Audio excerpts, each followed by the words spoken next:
আসসালামু আলাইকুম প্রিয় বন্ধুরা, দর্শক, নিশ্চয়ই আপনারা ভালো আছেন।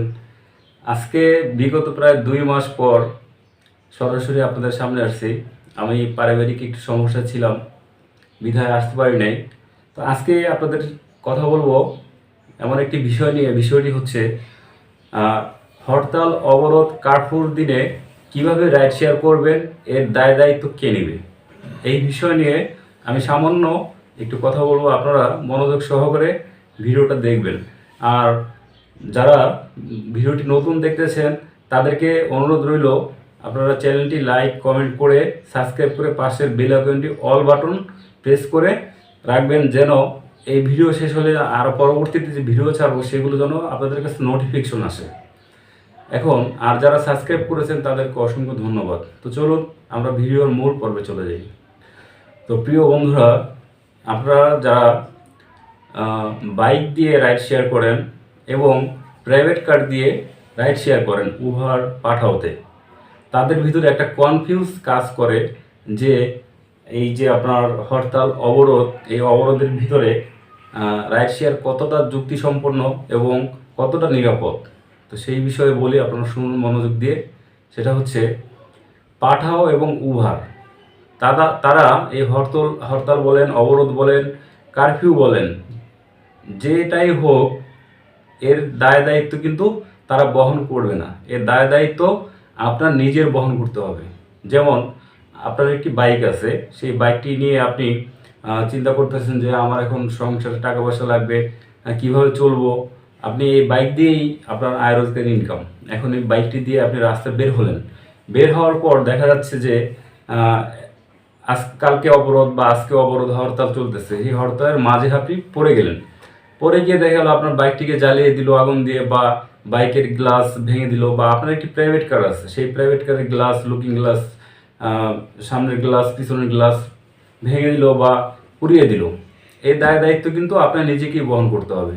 এই দায় দায়িত্ব আপনার পাঠাও অ্যাপস বলেন, উবার অ্যাপস বলেন, যে ধরনের অ্যাপস বলেন, তারা কিন্তু দায় বহন করবে না। হ্যাঁ, তারা এটা বলে দিয়েছে। তো এখন আপনি কি করবেন? আপনাকে এখন করতে হবে যে আপনি যখন বাইক নিয়ে বা কার নিয়ে বের হবেন, অ্যাপসে ভাড়া মারবেন। আমি কন্ট্যাক্টের কথা বলছি না, আজকে অ্যাপসের কথা বলছি। বের হলে তখন আপনারা একটু খোঁজ খবর নিয়ে বের হবেন যে কালকে হরতাল বা অবরোধ আছে কিনা। হ্যাঁ, এটা হচ্ছে প্রথমত। আর দ্বিতীয়ত হচ্ছে, আপনারা যারা ইনকামের জন্য এই পেশাটি বেছে নিয়েছেন, তারা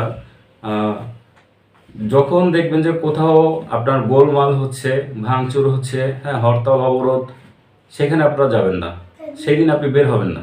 কষ্ট করে হলেও আপনি বাসায় থাকবেন। কারণ আজ আপনি বাইক দিয়ে ইনকাম করতেছেন। হ্যাঁ, ইনকাম করার ক্ষেত্রে দেখা যাচ্ছে যে এই বাইকটি আপনার জ্বালিয়ে দিল সাধারণ মানুষ, তখন আপনি ইনকাম তো চলে যাবে, আপনার একটা সম্পদ চলে যাবে। তো এই সম্পদটা রক্ষা করার দায়িত্ব আপনার। হ্যাঁ, কোনো অ্যাপস কোম্পানি বা কেউ এই দায় দায়িত্ব নেবে না।